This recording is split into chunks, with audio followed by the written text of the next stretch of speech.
It was a joint operation. Ngayon, yung sinasabi mo nung tinatanong yung pumunta sila sa Krani, in fact, meron tayong kopya na it was a joint operation. Itong mga nahuli na anim, dinala sa police station, sila rin na nag-request. Lahat ng ebidensya. Okay, record din natin ito. Ngayon yung sinasabi mo na kay Andy, ito nangyari. Tumawag, si Jerestina, was there on leave. On leave siya. Tumawag doon sa kay Mendoza. Kasama ka ba? Sabi niya. Ang sabi ni Jerry Mendoza, sir, kasama tao ko. So, tingin mo sa tabi mo, it was then the agent of the IG. Nung tinanong naman ni Jerry Espina sa IG, nakalimutan ko yung dito, kasama ba si Epe? Ang sinagot niya, hindi. Kasi ang tinatanong, it was then Colonel Mendoza kung siya ang kasama. Totoo, hindi kasama si Colonel Mendoza kasi nag-meeting kami ngayon doon sa tungkol sa bus martial. Pero yung tao niya na tao na apat nandun. So, nung nagkaganon, pinarinig niya, sabi ko, hindi, anong recommendation mo? Ako sa pag-recommend, kasama naman siya. So, nagpunta ako sa Krani, pinaliwanag ko. May paliwanag naman, kasi ang tinatanong, siya, totoo naman wala siya doon, pero ang tao nandun. Ngayon, tatanong mo ngayon, hindi siya narinig. Hindi siya narinig kasi, ano naman siya, joint operation. Second, ang sinasabi ko nga, yung one strike policy kasi, parang, okay lang sana kung hindi naman magaling itong station commander natin. Magaling naman kung tutusin kung meron tayong tawag dili na yung performance, evaluation, rating. Mataas siya, nasa top mo siya. Ganun pa man ang ginawa natin doon, ang pinarinig ko, siya na ang nandun, siya ang nag-relieve doon sa PCP commander. Although hindi ko sana gagawin doon, pero sige, gawin na lang para okay. Okay. Question? Dalis na. Yan. Ano nyo, hindi na sa interview si Jersey po, si Sasol. Pero bilib sa ito, yung Marshall. Tinatanong nga kung ito'y pananawakin sa Metro Manila. Sabi nga ni Jersey po, ano, magaling ginawa ng Quezon City. Kaya sir, congratulations. Kasi pinabi kayo. Pagkawa, ang isang pag dito ang bilis na i-resolve yung problema. Kaya ito ni Evelina, ano meron kayo? Siniswerte lang. Maski nung nasa Central Luzon, ganyan din na nangyari. Anyway, sir, ganito siguro. Bakit nyo itinatag yung martial? Ano nagtulong sa inyo doon? Yung martial resistance sa mga ano? Number one, ang programa ni Jet Purisima, proactive. Hindi ka tulad nung may nangyari dyan na sa Liverpool, martilyo, saka naman na pumunta sa mall, di ba? So, meron ka checkpoints, meron ka ngayon yung mga 90% na nasa barangay, okay? 10% na nasa estasyon. Tapos, itong mga SWAT natin, itong DP, DBS New District, Police Safety Battalion, na naka-standby lang doon. Na there are 280. Okay? So, 280 na to, at any given time, gagamitin mo yung SWAT, gagamitin mo yung rally. Ito, ginagamit natin dito ngayon ng standby sa business establishment. Pero, hindi ka lang para mabubilize mo kung kailangan mo. So, nakabantay ka na ng barangay, nakabantay ka na ng checkpoints, nakabantay ka ng business establishment. Ano pa yung wala? So, ito ngayon public conveyances. Kaya pagka pinag-aaralan namin sa mga hepe, madalas kami kasi mag-uusap. Pinaklan nila yung time of occurrence at saka yung saan lugar.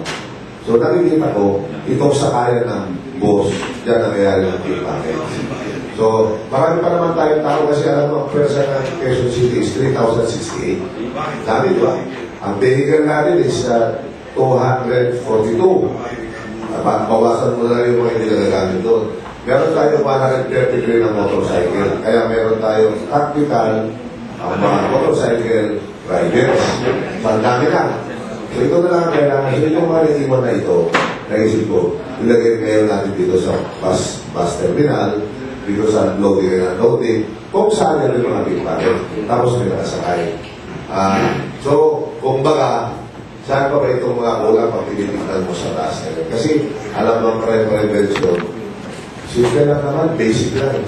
Basic lang talaga. Pero ngayon, may kwento ko naman sa bus marshal, nung patakyat yung meeting na nakakuha na yung sa assist, hindi niya malaman kung anong gagawin niya. So yun lang, nakita lang ng polis na parang nare-nervous, kaya siya nasa. Simple profiling ang nangyari. Para saan naman yung mga bisikleta na pinabibili niyo ngayon? Para kanino? Sino gagamit? Nakita mo ang bisikleta? Ha? Oh, yun. Pero kasi, di ba may pasabong dyan sa UP, sumabog. Alam mo naman sa UP, meron siyang sarili mundo. So, nung sumabog na gano'n, siyempre, pagdating mo doon, sabi nung sa estudyante, Sir, District Director, makapagbigay ka ba ngayon ng instruction dyan para sunayin ito, baka meron ka mga feedbacks. Sabi nung isa, hindi pwede. So, ganito sinabi ko Sir, Ma'am, pumunta ako dito, hindi bilang polis. Pumunta ako dito, hindi lang mamaya, meron akong responsibilidad. At higit sa lahat, pumunta ako dito, dahil there isa akong ama sa dalawang nag-aaral dito sa University. Sabi ko. So, pumunta ako dito, to take care, not only my children, you. So, in other words, nakapigil ako. So, nagkaroon ngayon ng magandang relationship doon sa UP at sa akin. Nung tinanong ko, ano ba kailangan nyo? Gusto daw nilang patrol. After which, sabi ko, nag-volunteer ako ang Quezon City, meron ko may-iipon. Bibili ako ng bisikleta na 10, ibibigay ko sa inyo. So that was the start. Ngayon, sumunod na yung nag-iusap yung student council, nag-iusap sa akin. And according to Professor Tadla, it was the first time na makikipag-usap yung student council sa case. Then, meron ang MOA na ginagawa ngayon kung hanggang saan yung pagkikialam ng police doon. Yun na nga nakapagtataka sa haba ng panahon. Pag pumasok ang polis, nagwawala ang lahat ng sektor sa loob ng UP. Ngayon sila pa humingi at nagpapasok sa inyo at nagpapakontak ka ngayon ng surveillance. Is that the Albano touch? Ano lang alam mo, maraming salamat din sa mga media. Kasi alam mo, yung discount na nabibigat ko rin sa inyo kapag nag-ibagos ko. Kasi nag-ibagos ko kina Danny, sila Johnson, sila Alan. Si June. Oo. Huli na naman. May sinasabi kasi sila, yun lang, medyo in-internalize ko lang. Kaya nakakagano, tulad ng UP, gano'n ba? Bawang po na to, sabi na ako, dali. Mabuti mong pakikinggan ako. Alam mo, within 3 minutes, nagilig naman yung mga estudyante doon. You broke the record, to be honest. May mga tanong, Alan at Tropa? Okay, go. Sir, kumusta na ba yung mga checkpoint at yung mga crime rate natin sa Quezon City? So far, medyo mababa. Oo. Yung mga nahuli ba natin, so far wala. At saka papatiin ko lang si Dini, pakibigyan kayo ni Dini. Dili, nalagay mo. Kilala ko kasi ito sa Manila pa. At yung crime rate natin naman, bumaba. Alam ko po ang isang gabay ko dito, sabi ko nga kay Dennis Pina, nag-conference tayo. Maraming salamat sa media. Kasi yung media, ito ang nagbibigay ng informasyon dito sa mga kriminal na ito yung ginagamit ng polis. Kaya minsan, hindi minsan, madalas, itong mga kriminal na natatago.